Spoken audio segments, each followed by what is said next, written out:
everyone. I am glad and excited that you made it far to episode 8. In this episode, we sit down with 4 current Nigerian international students who are calling Edmonton home and will be sharing their experience, their journey, and how they've been able to survive the winter, the lonely days, depression, COVID, online schooling, everything all at once. So the reason why I had to insert this particular episode is because I didn't just want you to hear from previous or past international students. I wanted you to listen to current international students who will share with you a first-hand experience of what it felt for them to go through the entire journey of life in Edmonton. I hope you enjoy this episode just like how you've enjoyed episodes 1 to 7.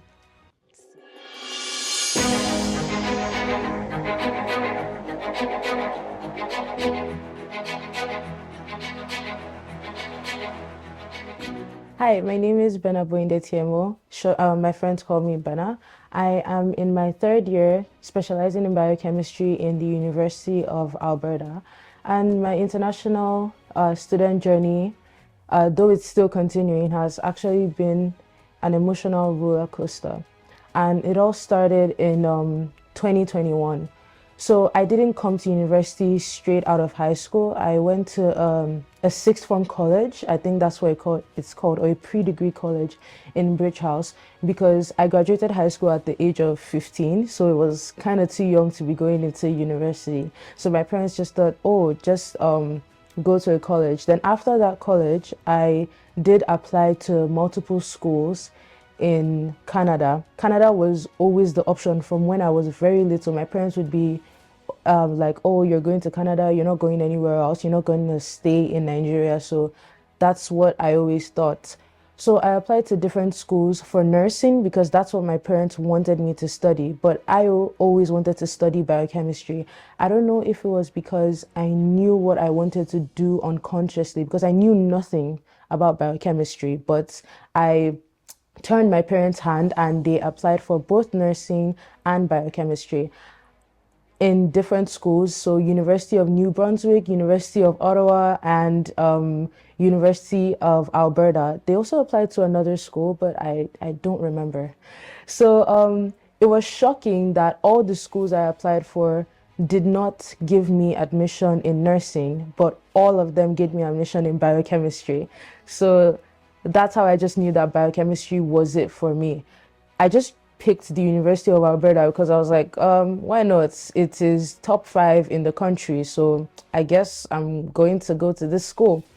So I applied for my visa in March, and it took till October for me to actually get the study permits, because I would tell my dad, daddy, have you checked about the visa? I was disturbing him about it because I was feeling sad that all my friends were leaving, they were traveling, and I was just the one just staying there. And I did start university because U of A starts September, so I did start university while I was still in Nigeria. So coping with the time difference between Canada and Nigeria, it's about a 6-7 hour difference. So it just messed up my sleep schedule, messed up the way I functioned during the day. I was a night owl. My sister and I, we barely saw each other because when I was sleeping, she was awake. When I was awake, she was when she was awake, I was sleeping. So it was just a lot. And coping with school and everything from an online setting was still a lot. I was basically thrown into the Canadian system of education because I started learning stuff that I did not know the slightest things about. High school did not prepare me for any of it, and this was while I was still waiting for my visa. So I got my visa in October, and I planned to move to Canada in December 2021. That's when I planned to move. But I don't know if it was a rumor, but I know I heard something about international students were not allowed to come into Edmonton or into Canada unvaccinated from December 1st. So this was also during just after COVID time, around that time. So they were requiring everyone to get vaccinated, and I was still under 18. I think I was 16 years old at that time, so I couldn't get vaccinated. Like, I don't know how the process was. I just know it was hard for me to get vaccinated. But my dad did pull some strings and I did end up getting vaccinated. But my plan to move in December was basically crashed. So I had to move earlier. I got my visa in October. November 21st was the day I came to Canada, and everything was rushed. Like, buying stuff for me to go, buying boxes, getting my mind prepared to Canada, none of it was there. I was basically thrown into Canada at 16, and I had to fly on my own because yes, my I did have a brother in Canada already, but he wasn't in Alberta. He was in Ontario, so it's a whole different province. So he couldn't help me even if he wanted to. So I had to fly from Nigeria to Canada on my own, and it was a lot. So coming to Canada, the thing that just struck me was the snow.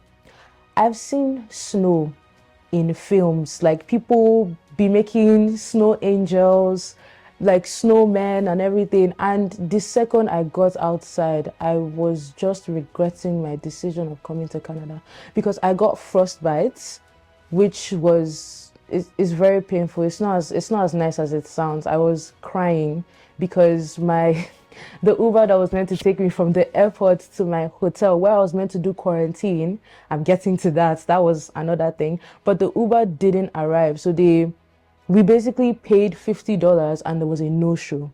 So, and I came from Nigeria and I've never used an Uber before. I've never used all these car services, taxis. My parents drive me wherever I need to go, right? So it was very, very sad, especially like I didn't have anybody to share it with. So I just talked to the front desk and they helped me with the Uber and everything. Then I got to my hotel room for quarantine for 14 days. So the hotel room was actually very nice, but what just made that experience bad was one, I was having exams, my first finals in university.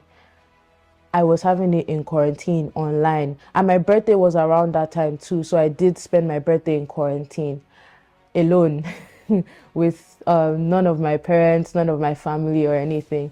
So writing my exams was just a lot. That was one factor. Then two was the food. So coming from my house, my mom always made like peppery food and all that. So that is what I was used to eating. But the food that they gave me, like in the hotel, made me throw up multiple times. Like me and the bathroom, we became very good friends because I was always throwing up, and I couldn't order food because I also didn't have money. I didn't have an account. So it was my brother that would all the way from Ontario, he would order the food for me, and that's why I would get it outside from the door. But apart from that, I wasn't eating, and it made me feel bad because my dad did pay for the food, but there's nothing I could do. And they gave me 14 bottles of water. And for anyone that knows me, I drink a lot of water. So 14 small bottles of water wasn't really cutting it for me. So I was kind of dehydrated. And all of that was happening while I was studying for exams. So I did pass my exams. I wouldn't call it passing, but I scaled through, and I stayed in the dorm for this is fall semester. All this happened in just fall semester. Then I stayed in the dorm for winter semester in one of the U of A residences. And that's where I actually got to meet very good people. Like the friends I still have to this day are the friends that I met then, and also some friends from high school. But yeah, that whole experience just it was very dawning on me that Canada, the abroad is not what we see on films. It's not the roses and rainbows. It is greener pastures because it opens more opportunities. But at the same time, there's just a level of maturity, just a level of understanding that you need to have before you come to this place.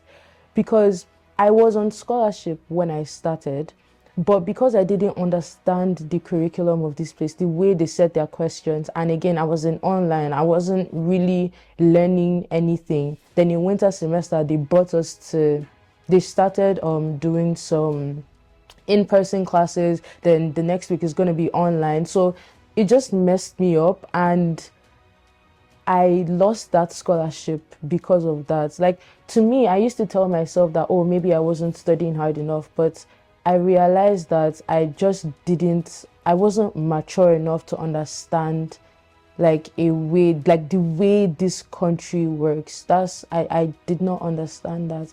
And that was a harsh truth. I still haven't gotten a scholarship till today, but we thank God for everything. So basic like major things that I realized that like I just had to come to realize was, okay, the school fees is outstanding. I think I don't know what the price is for the U of A, but I know it's a factor in the school fees is a lot. So just knowing, like, as a Nigerian, just thinking the amount of money that your parents are paying for that school fees just makes you kind of mature a bit faster and say, okay, I need to take some decisions into my own hands. I need to start like um I need to start seeing how I could make money. Like, it was just a lot, because my dad, yes, he would send the money, but me asking him to send money whenever I needed it, it made me feel like, and I have four other siblings, so, and all of them are still going to school. All of us are in university right now, but then the two were in high school, two were in university, including me. So we're five children. So I had to put some matters into my own hands. I applied for jobs, and this wasn't during school. This was during summer, because my dad said for my first year I shouldn't work. That's what my parents agreed on. So for summer, I was looking for jobs, looking. I was applying to different places, McDonald's, Tim Hortons, different restaurants, you name it. I was just applying to plenty places. Then I finally got a job at a restaurant, which I quit because I was getting stressed. So I just had to quit it. But I did manage to earn some amounts of money. So, and I did get another job. That's the job I'm working in now. And balancing that with school, sure, it has been a lot. Like, if I tell you that I haven't cried sometimes because I just feel like I'm this kind of stress is not for me. I'm too young for this. But yeah, it's just been a lot. I have cried about these certain things. But what really helped me was having friends, making connections that's like rooted connections that really helped me, and my church really helped with that, because I'm an introverted person. So just basically reaching out to people is kind of hard for me, because I also feel like, oh, I should learn how to do it myself. I must learn how to do it myself. So it was very, very hard for me. um at the time, at the period in which I lost my last job and got this new one, I wasn't getting any money, and I kind of realized that like the stipend I got from my dad started reducing a bit, and I did understand that. So I was like, okay, Bena, what's next? So I opened YouTube and I learned how to make hair. Like, every time I tell my mom to this day that I can make hair, I don't think she believes me until she sees it physically, because she knew the person I was before. But just being in this kind of environment where you cannot just be sitting down as an international student, you cannot just be sitting down and waiting for the money to fall from wherever it's going to fall from. You have to make a way for yourself. Yes, Canada gives you the opportunity to make a way for yourself, but you have to start it. So learning how to make hair really helped me with that. And I also got a mentor, and she helped me like with a lot when I was learning like the hair making process. So now I can do braids. I don't do braids anymore, but if there ever comes a time where I do need to do it, I can.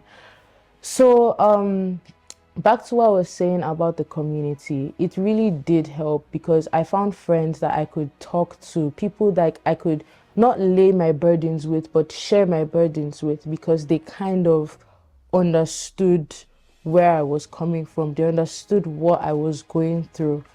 And that's just the best thing ever.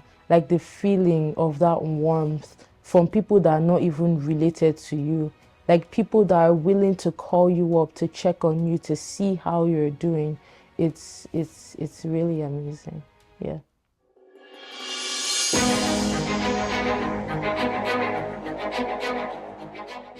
Hi, my name is Christian Ezenwa, and I just completed my first year of business at the University of Concordia in Edmonton. And my journey to becoming an international student has been a long but a very interesting journey. And it started actually from Ukraine. I used to be a medical student in Ukraine, and I studied there up until the beginning of the war, which is when I had to leave the country and I moved back to Nigeria just to try to figure out what I was going to do next. At that point, I knew that I wasn't going to continue medicine, but I needed to do something else. So I decided to pick up to fully pursue what I wanted to do, which was to become an entrepreneur and have a business of my own. So, and that was why I decided to study business in Canada. But why did I choose Canada? I chose Canada because, well, mainly because of the stories of the opportunities that we've been, as Nigerians, we've been told about that you can get from studying abroad or being abroad. And my process started with obviously trying to apply for admission at the University of Concordia, and thankfully I did get the admission, and I applied for a visa at around August, but it was a very, very long and emotionally exhausting journey just because of how long the process took. I didn't get any replies from the embassy up until December when they asked for a newer passport, which I did submit, and I didn't get any response after that up until January about 26th or 25th. That's when I got my passport like in my hand. During the process of waiting for the visa and actually getting my passport, I had my admission rescinded 3 times by the university because they needed me to submit the visa documents, which included the study permit, and obviously I did not have that at that point, so I could not provide it, and I had the admission rescinded 3 times, but it was offered back after I had appealed and explained the reasons behind that. Thankfully, I got my visa and I left Nigeria the next day just so I could meet the deadline, and I did, thankfully. I got to the airport and it was a very nice experience just finally being in Canada, because it's something I've always wanted for a long time. And I don't know what I was expecting, but it wasn't exactly what I saw. I still don't know what I wanted to see, but it was great, really. And just leaving the airport, I remember trying to find my friend and just asking myself, like, I'm here now, so what's next? And I'm still trying to answer that question, to be honest. But my friend picked me from the airport and took me to the university, where I was met by the community leader, I believe, of the dormitories at that point. And he showed me to my room because I was staying at the dorms. Showed me to my room, helped me settle in, and the next day I made sure I submitted the documents the school needed.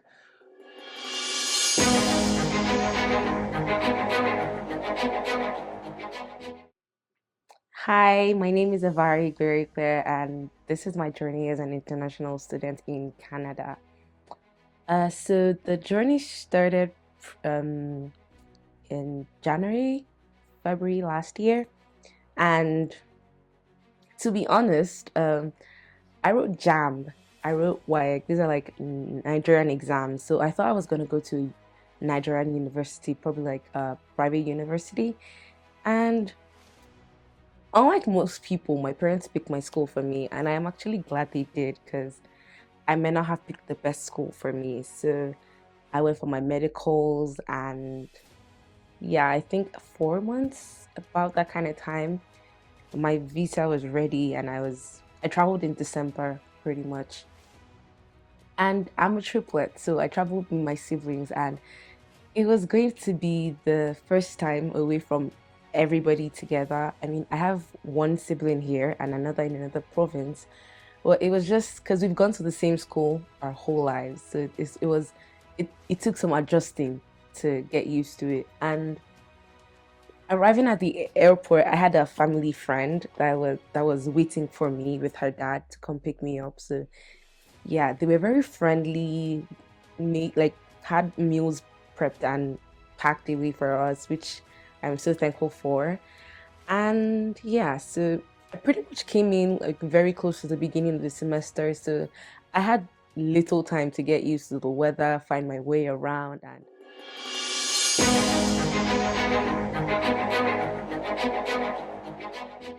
Hi, my name is Subomi Badger. I'm a fourth year computer science student here at Makiwan University. And I got to Edmonton in 2019, and I've been studying at the University of Makiwan, trying to finish my computer science degree. So I started my studies at the beginning of COVID, so in the beginning of the pandemic, and everything was shut down, everything was online. My whole schooling was started online, so very minimal interactions or no interactions at all with fellow classmates or instructors, so which meant less access to help and resources. So trying to find those resources that would help me to continue and be the best in my studies was tough. And also interactions, because I was a new immigrant, and the troubles new immigrants face in Canada, those were similar things I went through. So I felt like I didn't fit in because I didn't know anyone besides my family that I was staying with. And I didn't know anyone. I didn't have that community outside your family, that warmth of, oh, I have somewhere else to go, or there are other people out there that I can go and talk to. So I felt lost quite a lot of times. So yeah, I struggled with that initially. And I also tried to maintain good grades because when I got my admission, my parent gave me an entrance scholarship. And that was really helpful because I was schooling here with my sister in Makiwen at the time. And the international tuition is a lot. And I tried my best to get good grades and have managed to remain on the dean's list the whole time to get extra scholarships because it's a continuous scholarship if you remain on the dean's list. So I've tried my best to maintain good grades even while I've been working the whole time. So working and schooling is very stressful, and sometimes you have to sacrifice certain things to maintain good grades. And thankfully, I've been able to maintain these grades and continue getting the scholarship. And it has been really helpful. So I've also had the support of my family here, knowing that I can come back home and see my grandma and see my cousins, and knowing that, oh, people are checking in on me, people care when I get back. I appreciate how helpful that can be to studying in an unknown place because I came here as a young man trying to find my place in this world. So I appreciate that. That has been really helpful. And it wasn't until about last year or 2 years ago when the pandemic started dying down and people started coming out and we had more physical interactions. That's when I could make friends, and I've started finding things I actually enjoy doing besides school. So like the arts exhibitions that I have started organizing in Edmonton to just sort of foster community between people. That has been really helpful, and that's things that I've learned that I'm passionate about now. And the community is basically just the community that we've been able to build here in Edmonton that I'm really thankful for. Okay, so some culture shocks that I did realize when I came here. First, I did talk about the snow. I hate the snow. I can't lie. I really do not like it.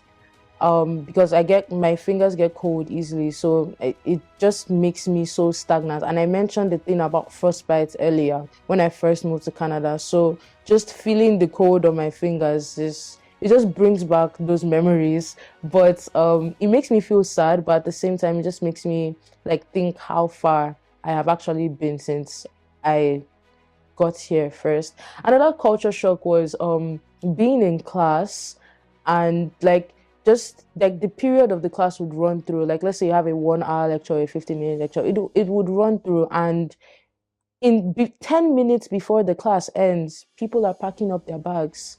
They're getting up to leave. And I'm like, we have to wait for the professor.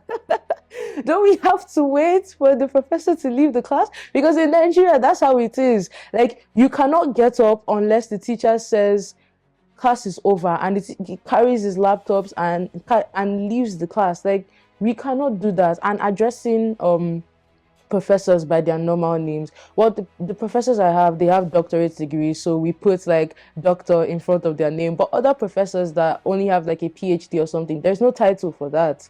So we just call them by their first name, and it is actually very weird, and it kind of made it hard for me to click with my professors, because I don't know, I just couldn't see myself calling them by their normal name and just having a normal conversation with them. Obviously, I've learned to do that now. I am kind of comfortable with it. Of course, if I go back to Nigeria, I have to address people as sir and ma.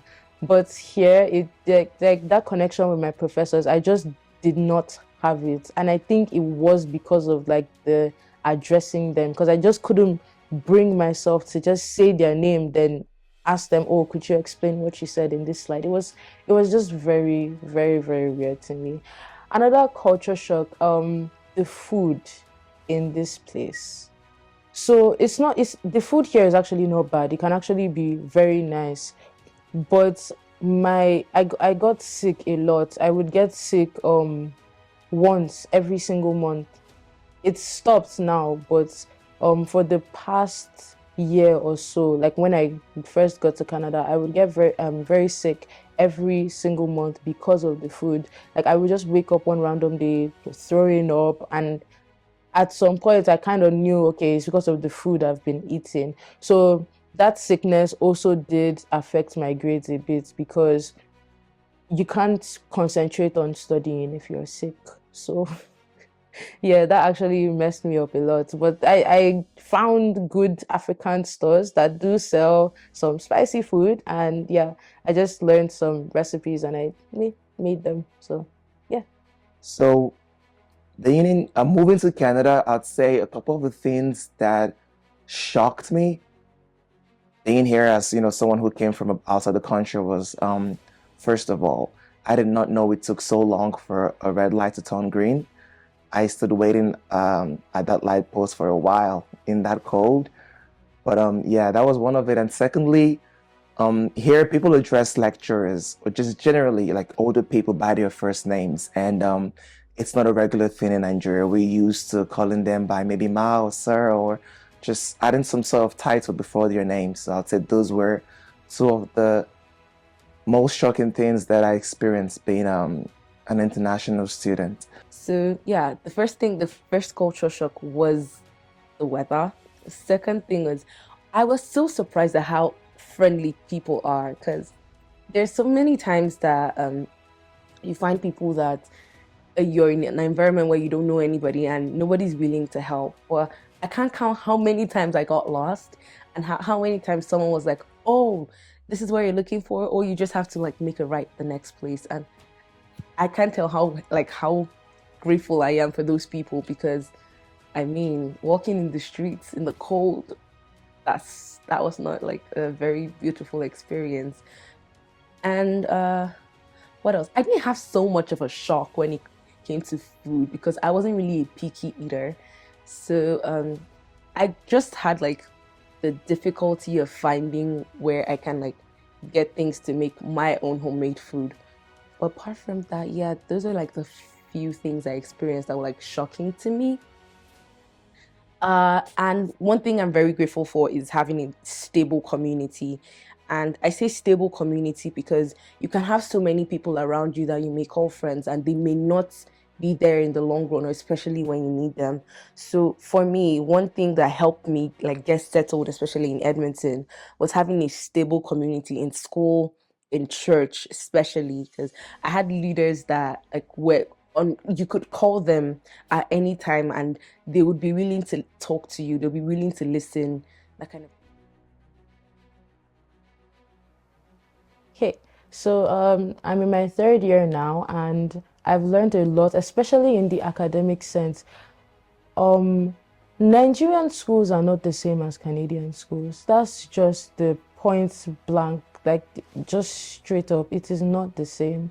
The Nigerian curriculum is so different. Back in Nigeria, I would study for less hours and I would be getting A's compared to here, where I had to put in effort, sleepless nights, just going for office hours, messaging profs, emailing my professors. It was just a lot. But um when I realized that it was different, at the point where I realized that okay, it's not looking like it's the same thing, that's when I sat down, I did my research, looked for different study methods, looked on like how I could improve myself, like in my academic sense, make myself better, the skills that I could learn, like how I learned how to make hair, to just make me more valuable, to add more worth to like what I can bring, right?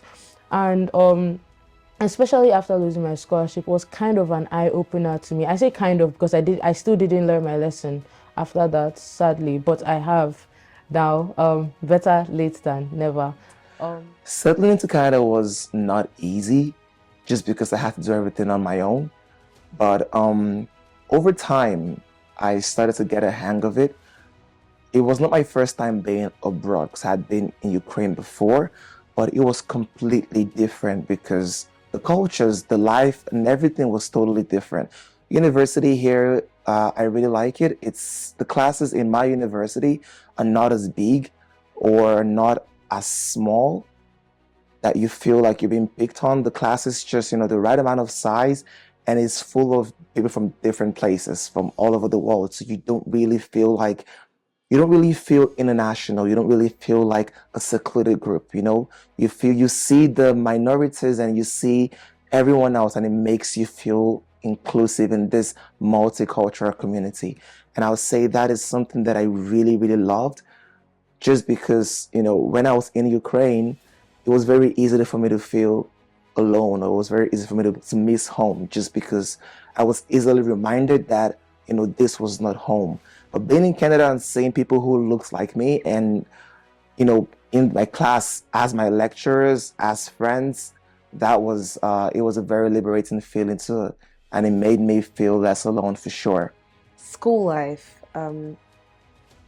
it was pretty tasking at the beginning. It still is tasking. School is generally tasking, and it was a big transition for me from having to write, for example, 250 word essays to having 4-page research papers with works cited. I'm like, whoa, this is not what I'm used to. But one thing that helped me as as a student in general was making use of the resources I had, library resources.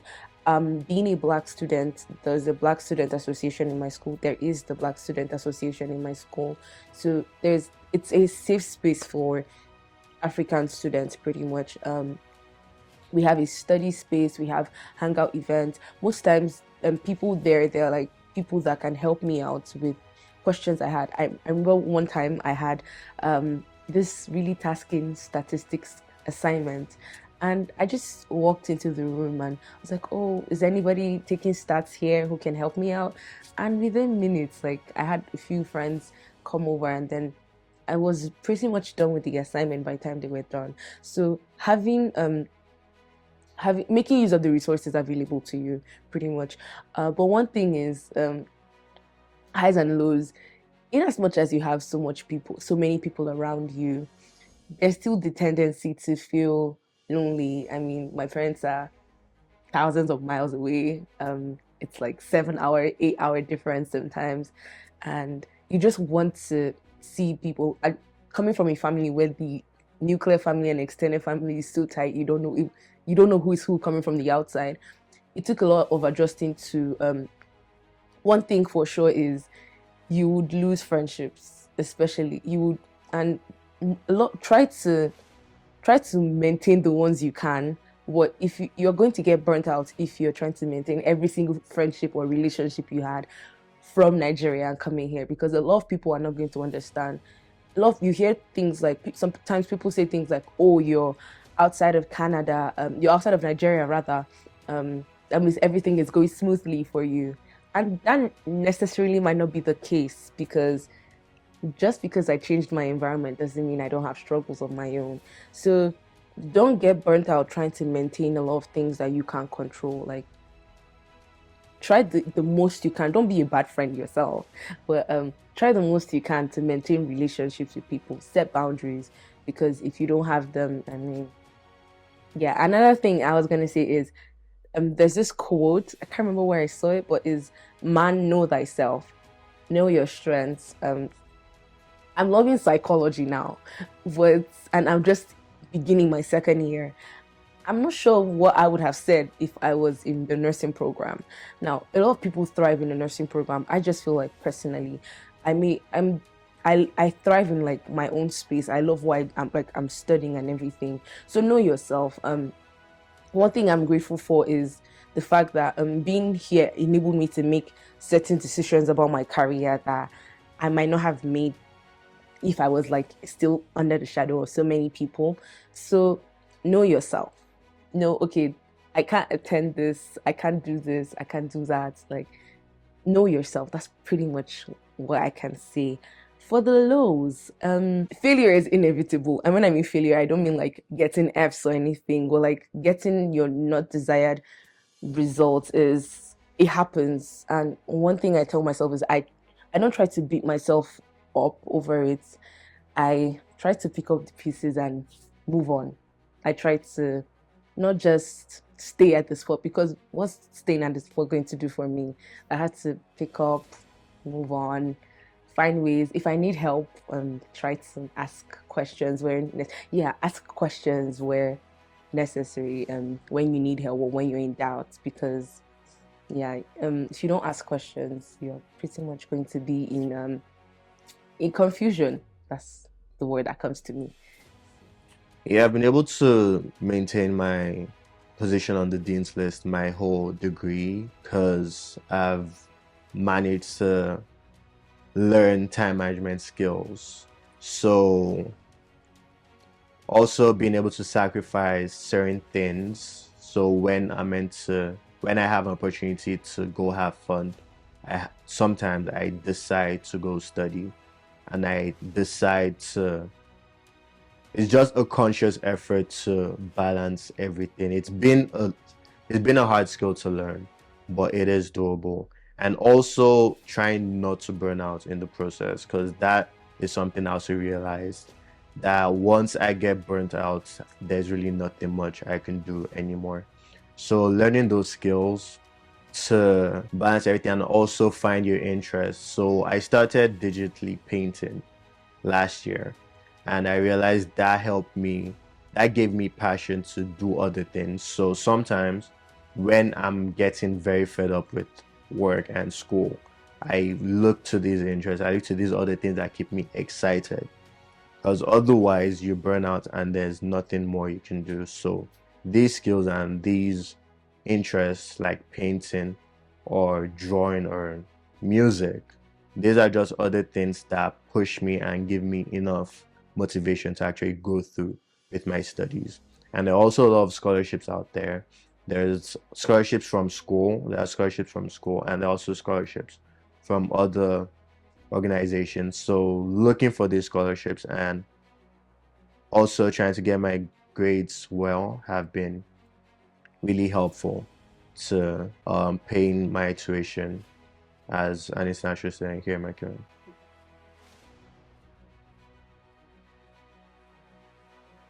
Just those reading habits, the study habits, it just really helped me to motivate myself and also to avoid burnout. I just started to do things that the things that are me, things that make me happy. Like how people will tell you, oh, I read for 16 hours straight, I read for 10 hours straight.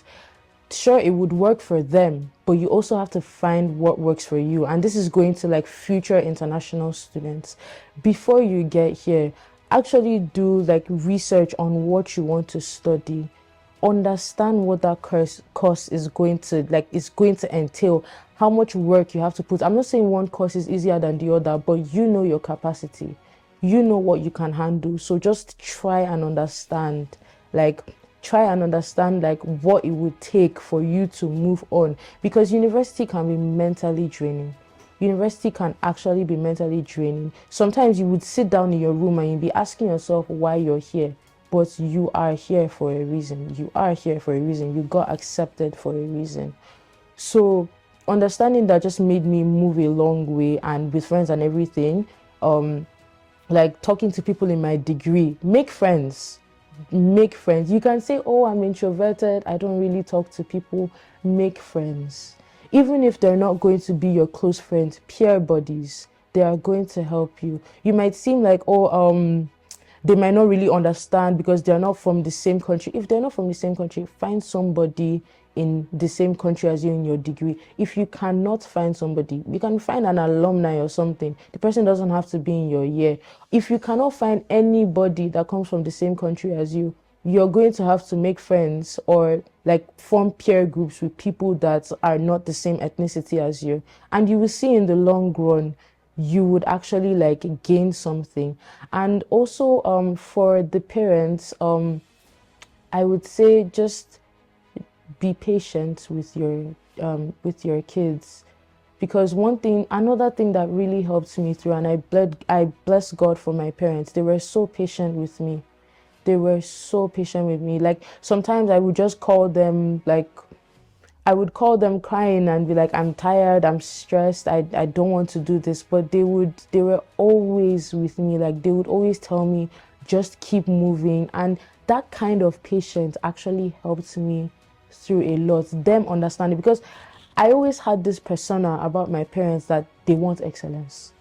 They want A's, they want A pluses, and I know they do, but they also understand when that is not what I have to give them. So I would tell parents, just be understanding of who your child is and understand their capacity to speak to them, check up on them on intervals. I'm not saying call your child every single day, but just try and ask them like how school is going, like how is their mental health, because that is a very real thing. Mental health is a real thing. Just ask them how they're coping with how they're seeing their classes and everything. Just that is my advice. For anyone who's trying to move here or become an international student, I would say one word of advice I would give, just off of my own experience, is try to find a community, try to find some friends, try to find a family away from family, because I feel like as individuals, well, as a person, for me, that's a very huge factor, and that's a very huge part of who I am and of just part of my life. I noticed that talking to friends and talking to other international students, one of the main things that people struggled with was, loneliness and just being on their own. So I would say that has been the major part of helping me integrate myself into the community better. And for parents who are sending their kids abroad, I would also like to say that first of all, thank you, because it's not easy to do. It's very tasking emotionally, financially, in every way possible. But also, secondly, understand that that kid that you're sending abroad is literally having to, the second that they land here, they're gonna stop being a kid and they're gonna have to grow up by force, because they're thrown into life on their own. So I'll say that for parents, understand that it's a journey and it's not easy. It's not an easy task. So please be lenient with your kids when they're abroad. To any international student listening or watching, one thing I can tell you is value people, value friendships, because the bonds you form now, the relationships you form now, the communities you form now, in the long run, they're going to help you. And another thing I would say is give yourself grace, because while okay, as an international student, my parents are paying international tuition, it is really expensive. Give yourself grace, because sometimes you might fall short of what you expected for yourself. while I won't say, oh, you should just slack and stay, I could also say, give yourself grace. Like, okay, this I did better in this area. Okay, now I need to work on this area, and just follow along. Find somebody, like at least one person you are comfortable talking to, you can share, because a lot of people, a lot of friends that I had have went through like seasonal depression, and it was tough because they didn't really have people to talk to. Like a lot of people struggle and you don't have anybody to talk to. So if you don't have anybody to talk to, I feel like that's one thing that is very important, as especially as an international student far away from home. That's like one thing. And just seeking help, like just okay, for example, let's say I didn't I didn't get a particular grade I needed in a course, right? And I was, because back home I wasn't so used to talking to the professor or anybody. So typical me, a day in the life would be, oh, I get to class, I go to the back of the class because I'm I don't really talk to the professor. Like I wasn't really talking to the professors then. But then one thing I learned was hiding things that I'm struggling with wasn't gonna help me. So if it was academically, if it was mentally, anything, like staying in my own bubble wasn't gonna help me. So seeking help, whether academically, finding out information, being away from home helps you mature in a way that you don't even think that you could. Because especially like being so, I went to a private school in Nigeria, so private university, high school, I mean, in Nigeria. So I pretty much had instructors say, oh, it's time for the SATs, you have to prepare for that. It's time for IELTS training, you have to prepare for that. Oh, there's this scholarship opportunity. Oh, there's this essay competition. Here, you pretty much have to find it out for yourself. If you're looking for internships, you're looking for jobs. Most times, nobody's gonna like come to you and like, oh, have you prepared your resume? Oh, have you prepared your cover letter? No, you have to like grow up for yourself and just do the things you need to do. Find out information for yourself. You have access to a lot of resources, so most time it's very, very helpful to use them. So yeah, that would be my advice to international students that are listening and watching. And to parents, I'm very thankful for my parents, like super thankful to God that I have them. And I'll just say, be patient. Please listen, because I could call my mom and rant for so long on how I feel. Like, not necessarily, not just your child might be going through something and they feel, oh, mommy's going to label it anxiety and depression. And being a Nigerian and African, like we tend to associate it to spiritual things. But while you cannot ignore that, there are also times like all I need is just someone to talk to, somebody to rant to. So yeah, I think listening to your kid might be one of the best things. And yeah, thank you for your support, our parents, because this will not be possible without you. So yeah. So my advice to future international students would be to put yourself out there. No one's bringing anything to you. You have to go out and find these resources. You have to go out and find these connections. So networking was another skill that I had to learn, and I had to be very intentional about. So going out to spaces where people will be and introducing yourself and making these connections and making friends. It is a hard thing to do sometimes, but it is necessary and it pays off in the end. So if you don't have these skills, it's fine. These are things you learn in school, but these are things you have to decide to learn. These are skills that you have to consciously teach yourself and put yourself in these spaces to learn and to meet people. And these people will help you on your journey, because no one goes through this journey as an international student alone. It will be lonely, it will be tough, and it might feel very hopeless at times, but you can get through this. A lot of people have. And I'd advise students to learn these skills, and to parents to try as much as they can to encourage their children. Listen to them when they want to rant, when they want to tell you how tough their week has been. You're not just sending them here to study, you're also sending them here to build themselves to become humans and to become more useful to society and themselves.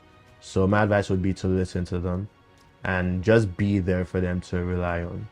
I'm grateful to everyone who has supported this project.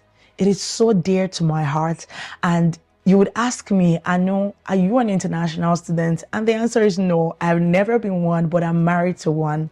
And I know what it means and what he had seen in his own experience. And to be very sincere with you, I'm grateful that I was able to share the journey of this amazing.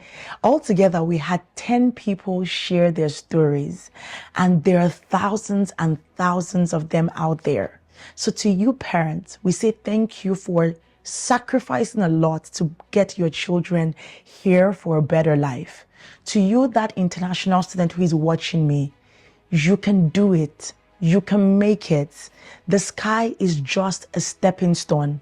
And to the prospective international student who is worrying about 1,001 things and thinking, am I able to achieve anything?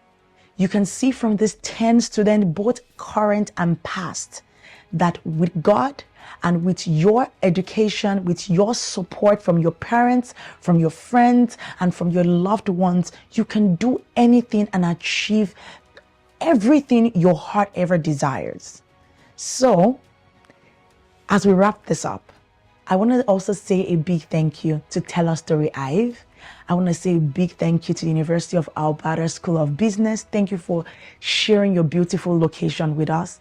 And to the amazing Rema Chapel for giving us a very big studio space to shoot our documentary. We are grateful. Thank you so much.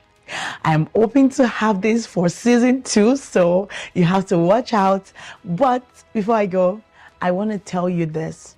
If you're an international student, you're not alone. There are so many resources out there for you. If you have any questions or if you need any clarity, whether you're current or you're thinking of making Edmonton home, you can send me a direct message or send me an email, and we'll be able to have a chat with you.